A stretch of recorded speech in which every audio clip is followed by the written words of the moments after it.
আচ্ছা, আপনি কত বছর বাঁচবেন? 60 বছর? কি কম হয়ে গেল?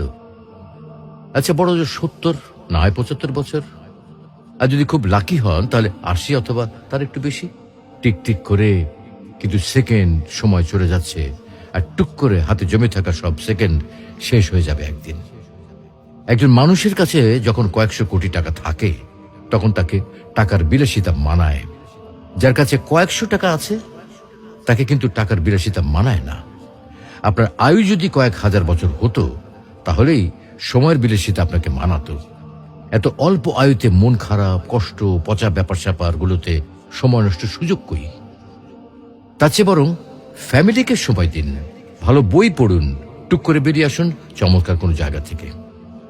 রাত জেগে আকাশ দেখুন, ভোরের সূর্যোদয় দেখুন, সন্ধ্যায় পাখিরা কিভাবে ঘরে ফেরে সেটা দেখুন, নদীর ঢেউ অনুভব করুন।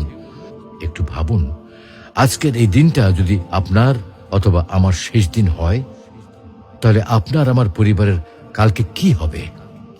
অবশ্যই আল্লাহ দেখবেন, কিন্তু এই পরিবার আর নিজের জন্য যে এত সময় নষ্ট করছি তার কি হবে? তো আসুন আমরা নিজ ধর্ম পালনের মাধ্যমে সৃষ্টিকর্তাকে রাজি ও খুশি করি। হয়তোবা আজকের দিনটাতে সফল না হলেও পরকালীন জীবন সফল হতে পারে।